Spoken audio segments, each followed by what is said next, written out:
السلام عليكم، ازيكم عاملين ايه؟ يا رب تكونوا بخير. اهلا بكم معايا في فيديو جديد. النهارده ان شاء الله هنعمل مع بعض فكرتين حلوين جدا جدا من الازايز البلاستيك.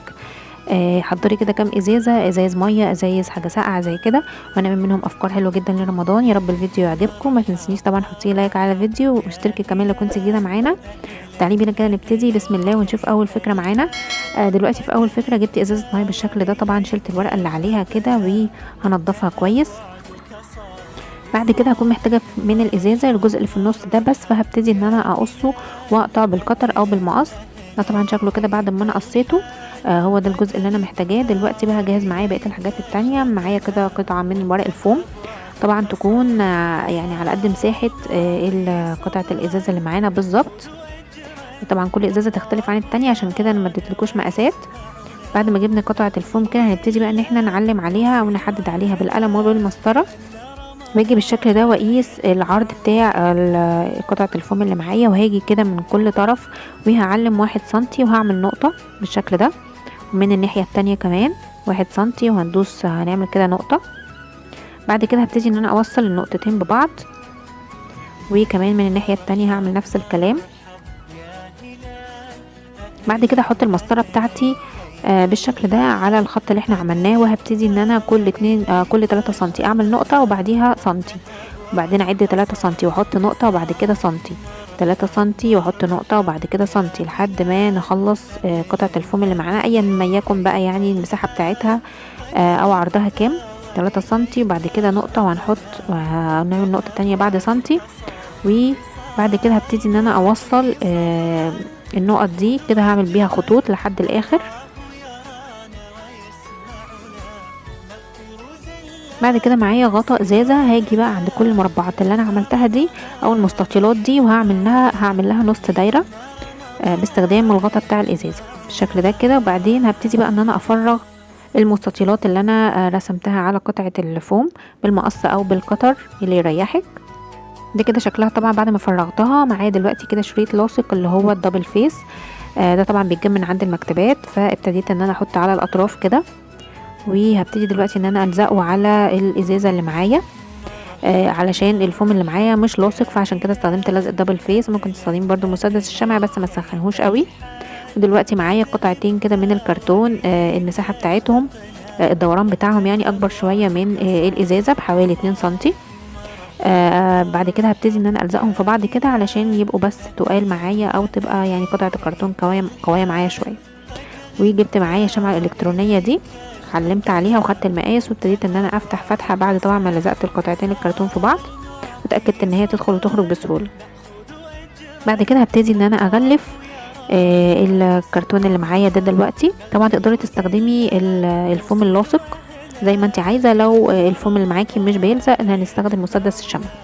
هغلفها كده من الناحيتين، وبعدين هبتدي ان انا افتح بقى مطرح مكان يعني اللي هو كنا فتحناه دلوقتي عشان خاطر ندخل منه الشمعة الالكترونية. طبعا الشمعة دي هتلاقيها في المكتبات، وممكن كمان تلاقيها عند الكهربائي. عملت كمان شريط رفيع وابتديت ان انا اغلف الدايرة بتاعتي بالشكل ده. دلوقتي بقى جهزت برضو قطعة تانية من الكرتون مقاسها اصغر ب2 سنتي من القطعة الاولانية. لزقت الاتنين في بعض وابتديت ان انا اغلف بنفس الطريقة كده زي ما غلفنا اول مرة. وبرضو هنحط شريط كده على الاطراف. يعني احنا دلوقتي بنعمل الراس بتاعة الفانوس. عملت كذا مقاس اهم وغلفتهم. دول هنحطهم او هنركبهم كده كلهم جوه بعض فوق بعض. بين كل واحدة والتانية المقاس بيصغر 2 سنتي قطر الدايرة يعني. هبدأ دلوقتي ان انا الزقهم واثبتهم كده على بعض، طبعا من الاكبر لحد الاصغر بالشكل ده. وبعدين جبت قطعة من الفوم تانية عشان اعملها الايد بتاعة الفانوس، ثبتها فوق بالشكل ده وضغطت عليها كويس. دلوقتي بقى علشان اكمل تزيين جبت معايا الخيط ده خيط مكرمية لونه ابيض حلو جدا، وهيدي شكل في الاخر حلو قوي. هبتدي ان انا احط كده على الاطراف داير ما يدور كده الفانوس بتاعنا. بعد كده هبتدي بقى انا اركب الفانوس واثبته كده كله في بعضه. ثبت الفانوس بتاعي على القاعدة بتاعته، وبعد كده حطيت برضو من خيط المكرمية بالشكل ده. ودلوقتي هنبتدي ان احنا نحط الراس بتاعة الفانوس ونثبتها ونوصلها بالطريقة دي. هحط برضو هنا في الجزء ده، وده كده اخر خيط هنحطه. بعد ما قفلت الفانوس دلوقتي دخلت الشمعة الإلكترونية بالشكل ده كده في القاعدة بتاعة الفانوس، وده كده شكله النهائي. طبعا زي ما انتم شايفين شكله بسيط جدا جدا وسهل وكمان خفيف، يعني تقدري تعملي كده منه كذا واحد لأولادك، كل واحد كده باللون اللي بيحبه. وده كده شكله النهائي، يا رب يكون كده يعني عجبكم.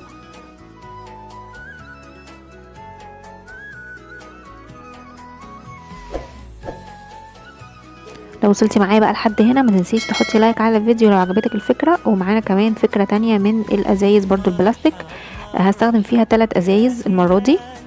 هبتدي ان انا برضو اخد الجزء اللي في النص منها بالشكل ده، قطعت كده وهبتدي دلوقتي ان انا اساوي الاطراف كويس جدا. انا مستخدمة هنا يعني هستخدم كذا حجم من الازايز. ابتديت ان انا بس انضف الازازة علشان تبقى كده شفافة معايا وواضحة وشكلها حلو.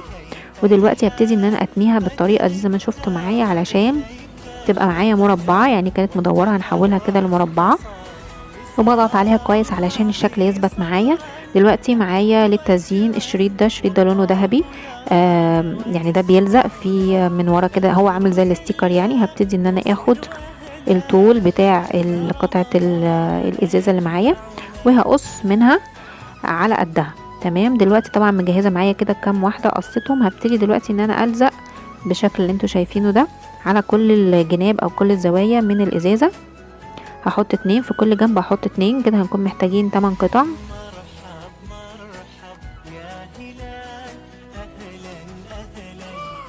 كده خلصت اول قطعة معايا. هعمل برضو ال2 التانيين لان في الفكرة دي هكون محتاجة 3 ازايز.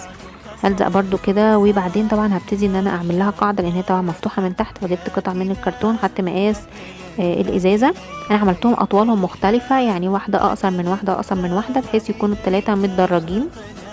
دلوقتي هجيب ال3 قطع الكرتون اللي انا قصيتهم مقاسات العلب او مقاسات الفوانيس يعني، وهبتدي ان انا اغلفهم بالاستيكر ده عشان كله يكون ذهبي في ذهبي ويكون الالوان كلها لايقه مع بعضها. فجبت الاستيكر ده وغلفت قطع الكرتون اللي معايا. طبعا الاستيكر ده استخدمناه في فكره قبل كده او افكار يعني. لونه حلو جدا وبيدي شكل حلو جدا في الاخر. دلوقتي هبتدي ان انا اثبت قطع الكرتون تبقى قاعده للعلب الازاز اللي معايا دي او للفوانيس اللي معايا. هندخلهم الاول، بعد كده نحط من الشمع، وبعد كده نقوم ضاغطين عليهم ضغطه بحيث يعني الشمع ما يلحقش ينشف، فنعمل قاعده للازاز اللي معايا. دلوقتي هبتدي ان انا اكمل تزيين بنفس الشريط اللي معايا الاستيكر اللي بيلزق ده، هعمل منه كده على الطرف التحتاني. وبعدين جبت قطعه تانية بقى مش هفك اللزق اللي عليها، هلزقها هنا بنقطه من الشمع وفي الجنب التاني بنقطه من الشمع، وهنيجي من فوق نلزقهم في بعض بالشكل ده بحيث يبقى ده كده شكلها النهائي. وهبتدي بعد كده ان انا اخد قطعة تانية واغطي بيها الطرف من الفانوس اللي معانا ده كده. ده كده شكله شكل اول قطعة عملتها. هعمل الجزء التاني بنفس الطريقة، ده طبعا مقاسه اكبر درجة واحدة، ويبقى فاضل واحد كمان هعمله برضو بنفس الطريقة. وده كده طبعا بيكون شكل الفوانيس اللي عملناها. الفوانيس دي بقى فكرتها مختلفة خالص وجديدة ومفتوحة كده من فوق، يعني مش فانوس تقليدي، فانوس لا مختلف خالص وجديد. حطيت فيه طبعا الشموع الالكترونيه بالتدريج. برضو كان عندي 3 شمعات، ال3 مقاساتهم كده متدرجه، وحطيت في الفانوس الصغير اصغر واحده وبعد كده الاكبر بعد كده الاكبر. وده شكلهم، تقدري تحطيهم على ترابيزه، تحطيهم على ترابيزه التلفزيون، ترابيزه الركنه، هتدي كده شكل حلو جدا والديكور حلو جدا وكمان بسيط خالص. وبكده نكون عملنا النهارده مع بعض فكرتين لفوانيس حلوه جدا وشكلها جميل ومختلفه. رب الافكار بتاعتي النهارده تكون عجبتكم. طبعا هستنى رايكم كمان اللايكات بتاعتكم، واكتبوا لي طبعا في الكومنتات انهي فكره عجبتكم اكتر. ما تنسيش كمان لايك على الفيديو لو عجبتك الافكار، وكمان اشتركي معانا لو كنت جديده وفعلي الجرس على علامه الكل. وان شاء الله اشوفكم في فيديو جديد. مع السلامه.